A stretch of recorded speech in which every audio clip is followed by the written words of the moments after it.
LPU ప్లేస్మెంట్ల రికార్డులు సృష్టిస్తోంది. Final year student 2.5 కోట్ల ప్యాకేజ్ పొందుతున్నారు. 1700 మందికి పైగా ఎల్పియు స్టూడెంట్స్ 10 లక్షల నుంచి 2.5 కోట్ల ప్యాకేజెస్ పొందారు. విద్యా విప్లవం ప్రారంభమైంది లవ్లీ ప్రొఫెషనల్ యూనివర్సిటీలో. విశాఖ ఉత్తరాంధ్ర జిల్లాల ఆరాధ్య దైవం శ్రీ శ్రీ వరహాల లక్ష్మీ నరసింహస్వామి వారి సింహాచలం క్షేత్రపాలకుడు కాలభైరవ స్వామి ఆలయానికి వెళ్లే మార్గంలో అటవీశాఖ అధికారులు గేట్లు వేయడంపై బీజేపీ నాయకులు నిరసన తెలియజేశారు. రోడ్డుపై నుంచి ఆలయానికి చేరుకోవడానికి సుమారుగా 2 కిలోమీటర్ల రహదారి అటవీ భూముల మధ్య నుండి పూర్వకాలం నుంచి ఉండేది.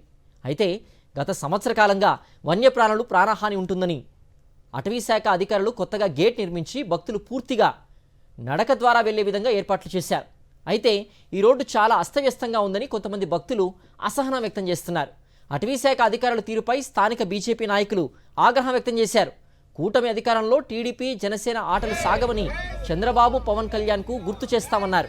వీళ్ళు సొంత లాభం కోసం ఈ ఫారెస్ట్ అధికారులు దీన్ని ఆపి వీళ్ళు ఈ రోజు వరకు ఫీల్ వల్ల భక్తులు అలాగే సీనియర్ అధికారులు మన వయసు పడిన వాళ్ళు టెంపుల్కి వెళ్ళటం లేదు. అందుకని ఇమీడియట్ ఫారెస్ట్ వాళ్ళు తెలుసుకుని వాళ్ళు మ్యూటేషన్ పెట్టి ఇది మార్పించి మిటిగేషన్ ప్లాన్ ప్రకారం దీన్ని తీసుకుని ఇవ్వాలి. అలాగే సింహాచలం దేవస్థానం కూడా ల్యాండ్ ఇవ్వడానికి రెడీగా ఉన్నారు. దయచేసి ఇమీడియట్ మీరు తీసుకోండి. ఈ విషయాన్ని మన ఇక్కడ స్థానిక ఎమ్మెల్యే గంటా శ్రీనివాస్ గారి దృష్టికి తీసుకెళ్లి అక్కడి నుంచి పురంధరేశ్వర మా రాష్ట్ర అధ్యక్షుడు పురంధరేశ్వర గారు తీసుకుని పవన్ కళ్యాణ్ గారికి అలాగే చంద్రబాబు గారికి చెప్పి కూటమి ప్రభుత్వంలో ఇటువంటి మీ ఇష్టం వచ్చిన నేషనల్ సాగమని వాళ్ళు చెప్పడం జరుగుతుంది.